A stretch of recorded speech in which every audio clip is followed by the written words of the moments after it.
Good morning. नमस्कार दोस्तों। आज हम इमोशंस के प्रकार और उनकी नेचुरल इंस्टिंक्ट्स के बारे में डिस्कस करेंगे। पहले भी हम इमोशनल डेवलपमेंट पे डिस्कस कर चुके हैं और आज हम इमोशंस और उनकी इंस्टिंक्ट के बारे में डिस्कस करेंगे। इंस्टिंक्ट का मतलब पर्टिकुलर इमोशन किस तरह से अपने आप को रिप्रेजेंट करता है, उसको इंस्टिंक्ट कहते हैं। या उसकी नेचर कैसी है, हम कैसे पहचाने ये विशेष प्रकार का इमोशन अभी हमको इन्फ्लुएंस कर रहा है। तो जो इंस्टिंक्ट होती है वो बताती है कि इमोशन की नेचर क्या है और उसका लेवल क्या है, किस स्तर पे है। तो सबसे पहले हम इसी के बारे में थोड़ा डिस्कस करेंगे। हैप्पीनेस एक बेसिक इमोशन है और ये अक्सर हमारी पर्सनालिटी को प्रभावित करता है।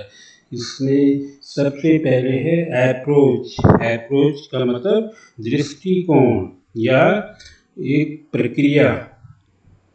तो हैप्पीनेस वह इमोशन है जो हमको मोटिवेट करता है बाहर की दुनिया से कनेक्ट होने के लिए, या अपने पीयर ग्रुप के साथ या सोसाइटी में नए कनेक्शन बनाने के लिए, या अपने संबंधों को सुधारने के लिए। ये एक पॉजिटिव एक्सपीरियंस है। और जब जब हम हैप्पी होते हैं तो हम सेलिब्रेट करना चाहते हैं, हम नए अवसरों को ढूंढना चाहते हैं, हम नए कार्यों को करना चाहते हैं। इसी तरह से दूसरा है रिवॉर्ड सीकिंग।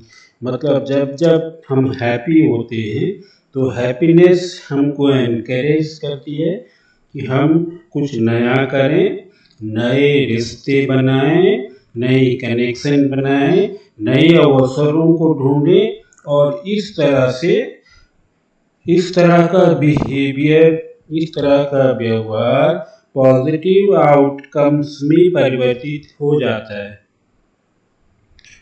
तीसरा है सोशल बॉन्डिंग।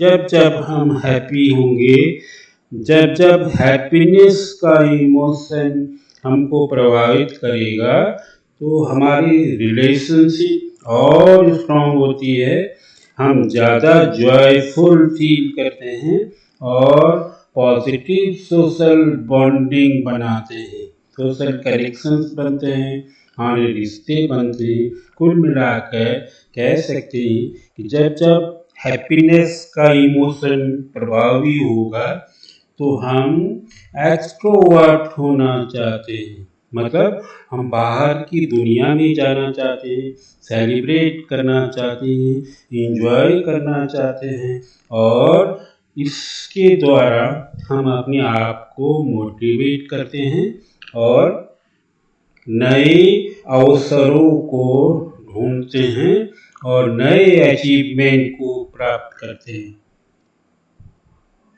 दूसरा है सैडनेस का मतलब हुआ साइकोलॉजी में सैडनेस एक ऐसा इमोशन है जिसको नेगेटिव इमोशन के भी कहते हैं। सैडनेस डायरेक्टली विड्रॉल से कनेक्टेड है। सैडनेस जब जब हम दुखी होंगे, सैड होंगे, हम विड्रॉ करते हैं अपने आप को, हम किसी भी एक्टिविटी में इन्वॉल्व नहीं होना चाहते, हमारी किसी भी काम करने की इच्छा नहीं होती है, क्योंकि सैडनेस इमोशन प्रभावी होता है। दूसरा हेल्प सीकिंग। जब जब हम सैड होंगे तो हम दूसरे पे डिपेंड होते हैं, हम सपोर्ट ढूंढते हैं, हम दूसरे की सहायता मांगते हैं। और तीसरा सोशल कनेक्शन, जब जब हम सैड होते हैं तो हम सोशल कनेक्शन से विड्रॉ करते हैं, हम सोशल कनेक्शन नहीं बनाना चाहते, हमको सिंपैथी चाहिए होती है और जो हमारे अंडरस्टैंडिंग है रिश्तों को समझने की, उससे हम अपने आप को विड्रॉ करते हैं। इस प्रकार sadness, we can say that sadness is the opposite emotion of happiness. Happiness में हम जो जो करते हैं ठीक उसका विपरीत हम सैडनेस में करते हैं। तीसरा है फियर। फियर जब ये जो इमोशन है जब ये प्रभावी होता है तो हम अवॉइड करते हैं बहुत सारी चीज़ों को। फिजिकल विड्रॉल हो सकता है और बिहेवियर में चेंज हो सकता है जब जब हम फियर फील करते हैं। दूसरा हम प्रोटेक्शन ढूंढते हैं, इसलिए तो कहते हैं कि जब जब हम फियर में होते हैं तो हम ज़्यादा खाना खाते हैं, क्योंकि बॉडी प्रोटेक्शन ढूंढ रही है तो वो क्या करेगी, खाने में ढूंढेगी, तो हम ज़्यादा खाना खाना शुरू कर देते हैं। यानी जब जब हम हैप्पी होते हैं तो हम बहुत कम खाना खाते हैं। इसी तरह सर्वाइवल, जब जब फियर जैसा इमोशन जो है वो एक्टिवेट होना पड़ता है, इसका मतलब हम किसी डेंजर कंडीशन में हैं, तभी फियरनेस का एक्सपीरियंस होगा। अदरवाइज फियर एक्टिवेट नहीं होता है।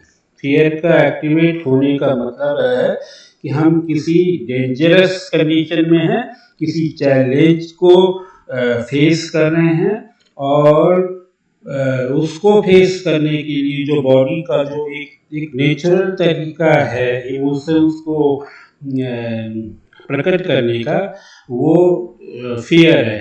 तो ये इस तरह से रिफ्लेक्ट होता है। और अगर हम किसी फियर से सफ़र कर रहे हैं तो हमारा बिहेवियर में चेंज हो जाएगा।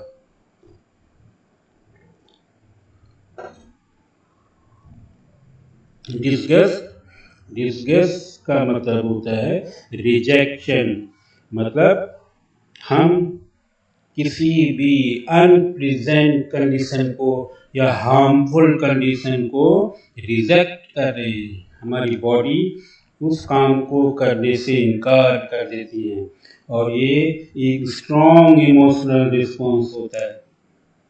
दूसरा है कॉन्टेमिनेशन अवॉइडेंस। इसका मतलब हुआ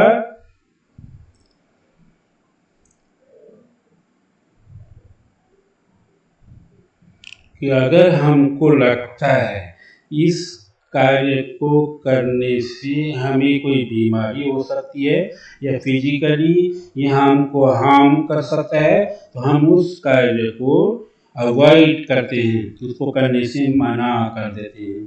तो ये डिस्गस्ट इमोशन प्रभावी होने की वजह से हम इसको इस तरह से रिएक्ट करते हैं। इसके बाद है सरप्राइज। सरप्राइज भी एक बेसिक इमोशन है और ये तब प्रभावी होता है जब हम किसी अनएक्सपेक्टेड सिचुएशन, अप्रत्याशित सिचुएशन में अपने आप को पाते हैं, तब ये आश्चर्य वाला जो संवेग है वो प्रकट होता है। अगर ये पॉजिटिव है, ये नेगेटिव भी हो सकता है, पॉजिटिव भी हो सकता है और न्यूट्रल भी हो सकता है, ठीक है ना। और अगर सरप्राइज जो इमोशन है वो ट्रिगर होता है तो इंफॉर्मेशन गैदरिंग के लिए बहुत अच्छा होता है ना। हम अनएक्सपेक्टेड इवेंट के बारे में उसको समझने के लिए, उसके बारे में जानकारी प्राप्त करने के लिए ये इस तरह का इमोशन जो है वो बहुत हेल्पफुल होता है।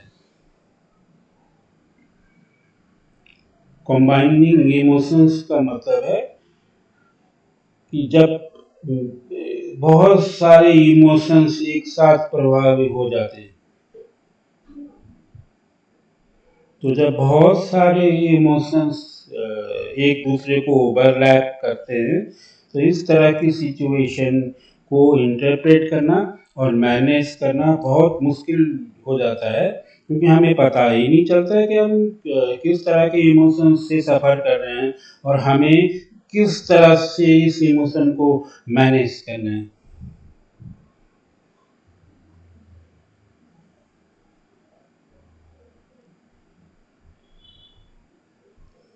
तो अगर हम उसकी हर इमोशन की इंस्टिंक्ट को समझते हैं, उसको जानते हैं, तो हम बहुत आसानी से इमोशंस को मैनेज कर सकते हैं। तो इस टेबल के माध्यम से आप समझ सकते हैं कि किस इमोशंस की कौन सी इंस्टिंक्ट है। जैसे हैप्पीनेस की इंस्टिंक्ट हुई अप्रोच। अप्रोच का मतलब दृष्टिकोण, रिवॉर्ड सीकिंग। जब जब हम प्रयास करते हैं किसी कार्य को पूरा करने के लिए, किसी गोल को अचीव करने के लिए, तो हम उसके लिए रिवॉर्ड एक्सपेक्ट करते हैं। तो ये हैप्पीनेस की इंस्टिंक्ट है। या सोशल बॉन्डिंग जब हम ढूंढते हैं, जब हम न्यू कनेक्शन बनाते हैं, it means we are happy, we are happy, we are having happiness emotion in our self. दूसरा है सैडनेस। सैडनेस की इंस्टिंक्ट है विड्रॉल। जब जब हम किसी कार्य करने की कोई इच्छा नहीं होती है, जब हम किसी की कार्य को करने से मना कर देते हैं, या किसी काम को करने के लिए हेल्प ढूंढते हैं, या सोशल कनेक्शंस में कोई इंटरेस्ट नहीं रखते, तो इस तरह की सिचुएशन को सैडनेस कहते हैं। It means we are in sadness emotion. तीसरा है फियर का अवॉइडेंस, प्रोटेक्शन, सर्वाइवल। जब जब हम इस तरह से सफ़र करेंगे, इसका मतलब हम फियर के इमोशन से गुजर रहे हैं। एंगर, एंगर का मतलब होता है एग्रेशन, कन्फ्रंटेशन, सेल्फ एजर्शन। इसका मतलब जब जब हम एग्रेसिव होंगे, हम फाइट करने के लिए तैयार होंगे, या किसी कार्य को करते समय हम विद्रोह कर लेते हैं, तो इसका मतलब है कि हम एंग्री हैं और इस समय ये इमोशन प्रभावी है। डिस्गस्ट, डिस्गस्ट का मतलब रिजेक्शन, अवॉइडेंस, कॉन्टेमिनेशन। सरप्राइज का मतलब ओरिएंटेशन, इंफॉर्मेशन गैदरिंग। जब जब नई इंफॉर्मेशन गैदर करना चाहते हैं, इसका मतलब हमारे ऊपर सरप्राइज इमोशन हावी है। तो इस तरह से आज हमने टाइप्स ऑफ इमोशंस और उनकी इंस्टिंक्ट के बारे में स्टडी किया। आज के लेक्चर में इतना ही। अगले लेक्चर में हम एक बार फिर इमोशंस को और क्लियरली और डीपली अंडरस्टैंड करने का प्रयास करेंगे। तो आज के लिए बहुत बहुत धन्यवाद। Thank you very much.